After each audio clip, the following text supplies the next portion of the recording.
You've only just given birth, but your body will already start the process of healing right away. After your birth, your provider will gently take a look at your vagina and perineum to see if stitches or sutures are needed. If you do not have an epidural, they can give you an injection of numbing medication called lidocaine before starting. The stitches dissolve on their own, so no need to have them removed. If you had an epidural, the anesthesiologist will then remove the catheter from your back. It honestly just feels like a tickle. The worst part of this is having the tape peeled off of your back. Immediately after giving birth, you might experience intense shivering. Be sure to ask for a warm blanket if so, and know that it will not last for too long. When the suturing is done, it's time to get cleaned up and comfortable.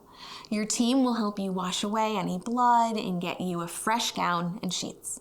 You will also get your first pair of mesh underwear with a pad and possibly an ice pack. Eventually, your team will help you stand up so that you can pee.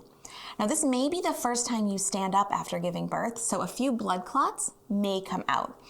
If you have multiple clots, or if any are the size of a golf ball or larger, notify your nurse or provider right away. A nurse will likely help you go to the bathroom for the first time just to make sure that you are steady on your feet. If you are in the hospital, you will likely stay in the room you gave birth in for a while, or you may be brought up to the postpartum unit. If you are in a birth center, you might go home about 6 to 12 hours later, though this varies. And if you are at home, your midwife will stay with you for a while to ensure that you are stable before leaving. During this immediate post-birth time, there are a few baby-related things that might happen. The first, and my favorite, is skin to skin. To do skin to skin, which is also called kangaroo care, you will take your naked baby, except for possibly a hat and a diaper, put them on your bare chest, and then drape a sheet or a light blanket over the pair of you. It is the best. There are also tons of benefits. It can help regulate the baby's temperature, their heart and breathing rates. It can help them to feel calm, and certainly it helps with bonding. It can also really help with premature and very small babies. Now, a note about skin to skin. I said it was the best. I loved it, but not everyone does, and that's okay. You may feel ready for skin to skin right away, or you may need a while. There are no expectations here, so ask for what you need. If you aren't able to do skin to skin, a partner can totally take your place, and skin to skin never gets old. Feel free to do it with your baby as they grow. Nursing. If you are planning to breastfeed or chest feed your baby, you can often get started within the baby's first hour. Your team can help you get started, and lactation counselors and consultants are often available to help as well. My advice is to ask for as much help here as you can. Even if it's just someone coming into your room to tell you that you're doing great, it can make a big difference. After giving birth, your body will start to leak colostrum, which is the baby's first milk. It is gold in color and amazingly beneficial for babies. It's digested very quickly, and your baby's tummy is tiny, so it's likely that they will want to eat a lot. That is normal, and it does not mean that you are not producing enough milk. We usually recommend that you try to feed on demand if breast or chest feeding is important to you. This means that every time your baby is hungry, you feed them. This is exhausting for sure, but milk is made on a system of supply and demand. The more your tiny boss demands, the more milk your body will supply.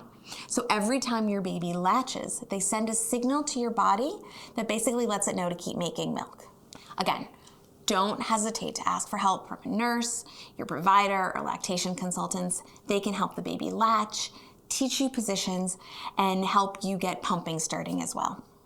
During the next period of time, you will receive a lot of attention from your nurse and provider, who will be checking on you and your baby a lot. They will make sure that you are comfortable and will keep a watchful eye on your bleeding, vital signs, and overall well-being. When people come to check on your baby, you can often ask that the baby stay in your room or even on your chest. The team will want to listen to their heart and lungs and do a full physical exam on all of their parts, such as their hips, limbs, genitals, and head. They will also check for jaundice, a condition in which bilirubin builds up in the baby. Your baby will likely be weighed a few times, have a hearing test, a heart test, get a blood test called a newborn screen, and may have their blood sugar checked as well. If any concerns are found, they will talk through further testing and treatment options. At some point, after your baby is born, there comes a moment that may be the most surreal of all. Your provider or nurse walks in and says, "Okay, it's time for you to go home," or "It's time for us to leave" in the case of a home birth. I remember this so clearly with each of my babies. Each time I just stared back blankly, not really understanding what was happening. So I just go home and I take the baby. "Are you coming with me? Are you sure?" It turns out that they were sure, even though I definitely was not. Because you are already exactly what your baby needs. Yes, even if you've never held a baby before. You are your baby's everything. I promise you, you've got this.